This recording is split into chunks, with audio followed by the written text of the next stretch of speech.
আর ফুজ্জাররা থাকবে জাহান্নামের মধ্যে। নাউযুবিল্লাহি মিনাশ শাইতানির রাজিম।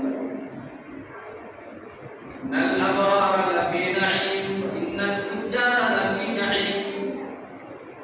আবরার কারা?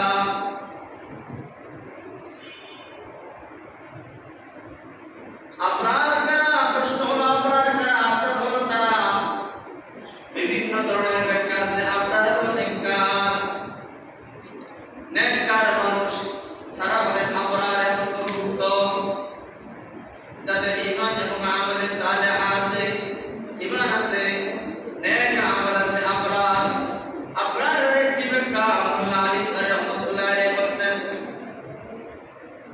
যারা ক্ষুদ্র থেকে ক্ষুদ্রতম বস্তুকেও তারা কষ্ট দেয় না, এমনকি পিপিলিকাকেও তারা কষ্ট দেয় না, তারা হলেন আবরারের অন্তর্ভুক্ত। এই আবরারের স্থান কোথায় হবে? এই সমস্ত নেককার মানুষের স্থান কোথায় হবে? মুহতারাম হাজিরিন, আল্লাহ বলেন ইন্নাল আবরারা লাফি নাঈম, তারা জান্নাতে থাকবে। সুবহানাল্লাহ। ওয়া ইন্নাল ফুজ্জারা লাফি জাহিম। তারপরে ফুজ্জার অনিষ্ট ব্যক্তিদের কথা আসছে, তাদের স্থান কোথায় হবে? তারা ওয়াইনাল ফুজ্জারা লাফি জাহিম, তাদের স্থান হবে জাহান্নামের মধ্যে। আল্লাহ তাআলা সমস্ত উম্মতে মুহাম্মাদীকে হেফাজত করবেন। আমিন আমিন। মুহতারাম হাজিরিন, কিয়ামতের ভয়াবহতা সম্পর্কে এক সাহাবী থেকে বর্ণিত হাদিস, বিখ্যাত এক সাহাবী হযরত আনাস রাদিয়াল্লাহু তাআলা আনহু থেকে বর্ণিত। ওয়া আন আনাস রাদিয়াল্লাহু তাআলা আনহু আন্না আরাবিয়ান ক্বালা রাসূলুল্লাহ সাল্লাল্লাহু তাআলা আলাইহি ওয়াসাল্লাম মাতাস সাআ, মাতাস সাআ। একজন ব্রাহ্মণ লোক আল্লাহর নবীর দরবারে আসলো, বলল মাতাস সাআ, কিয়ামত কখন অনুষ্ঠিত হবে, সংঘটিত হবে?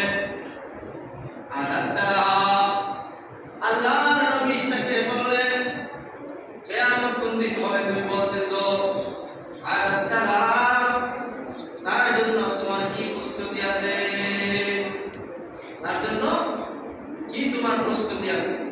তুমি কিয়ামত সম্বন্ধে বলতেছো, কিন্তু তার তেমন কোনো পুঁজি নাই। সে তার একটা পুঁজি আছে, সে বলল আলা হুব্বুল্লাহি ওয়া রাসূলি। কিয়ামতের ভয়াবহতা থেকে বাঁচার যে আমল দরকার, এই সমস্ত কোনো আমল আমার নাই, কিন্তু আমার একটা আমল আছে। কি আমল? আলা হুব্বুল্লাহি ওয়া রাসূলি। সে বলল আমার ভিতরে একটা আমল আছে, সে আমলটা হলো হুব্বুল্লাহি ওয়া রাসূলি।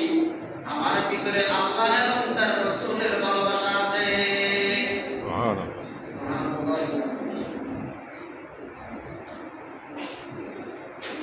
তারপরে মুহাম্মদুর রাসূলুল্লাহ সাল্লাল্লাহু তাআলা আলাইহি ওয়াসাল্লামের আরেকটি হাদিস, আল্লাহ নবী বলেন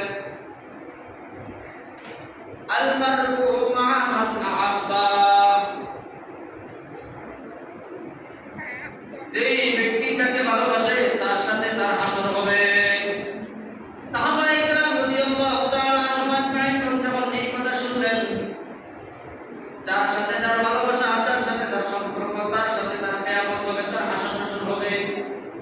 সাহাবীরা বলেন, যেদিন থেকে এই কথাটা শুনলাম, আরো যত হাদিস শুনেছি, এত আনন্দিত হয় নাই, মনের ভিতরে এত আনন্দ লাভ করি নাই, যেদিন আল্লাহ রাসূল বলেছেন যার সাথে যার ভালোবাসা আছে তার সাথে তার হাসর হবে।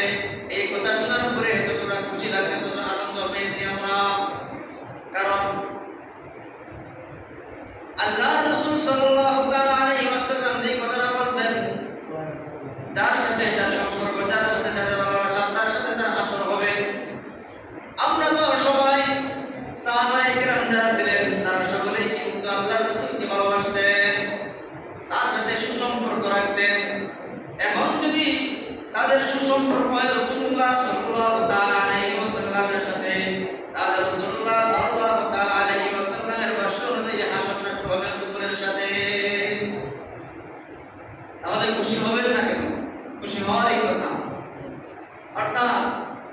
রাসূল বুঝিয়েছেন যে তোমরা যারা আমাকে ভালোবাসো তাহলে হাসরের মাঠে তোমরা সকলে আমার সঙ্গেই থাকবে বলে সুবহানাল্লাহ। আর একটা রিওয়ায়াতের মধ্যে আছে মা আতাতুলাহা, কিয়ামত কবে হবে বলছি আল্লাহর রাসূল আপনি বলছেন তার জন্য আমার কি প্রস্তুতি আছে? আর একটা বর্ণনার মধ্যে আছে আমার তেমন কোনো প্রস্তুতি নাই, আমার কোনো নামাজ নাই, এরকম আমার বেশি কোনো নামাজ নাই, আমার বেশি কোনো রোজার আমল নাই, দান খয়রাতের আমার তেমন কোনো কিছু নাই, ওয়ালাকিন্নী উহিব্বুল্লাহ ওয়া রাসূলাহ, কিছুই আমার নাই, কিন্তু একটা জিনিস আছে, একটা সম্বল আমার আছে, ওয়ালাকিন্নী উহিব্বুল্লাহ ওয়া রাসূলাহ, আল্লাহ এবং তার রাসূলের ভালোবাসা আমার ভিতরে আছে বলে সুবহানাল্লাহ। আল্লাহ রাব্বুল আলামিন কোরআনে বলেন ওয়ালা তুতি'মান আগফালনা কালবাহু আন যিকরিনা ওয়াত্তাবা'a হাওয়াহু ওয়া কানা আমরুহু ফুরতা। ওয়ালা তুতি'মান আগফালনা, আল্লাহ বলেন যাদের অন্তরকে আমি গাফিল করে দিয়েছি, ওয়ালা তুতি'মান আগফালনা কালবাহু আন যিকরিনা আই আন কুরআনিনা, আমার কুরআন থেকে যাদের অন্তরটাকে আমি দূরে সরিয়ে দিয়েছি কখনোই তোমরা তাদের অনুসরণ করবা না, কারণ কি ওয়া কানা আমরুহু ফুরতা, একমাত্র তাদের যত কাজ আছে, যত পদক্ষেপ আছে সবগুলো সীমালঙ্ঘনের কাজ। আল্লাহ তাআলা আমাদের প্রত্যেককে হেফাজত করুন, আমিন। আমিন। দাওয়ানা আলহামদুলিল্লাহি রাব্বিল আলামিন। মুহতারাম হাজিরিন,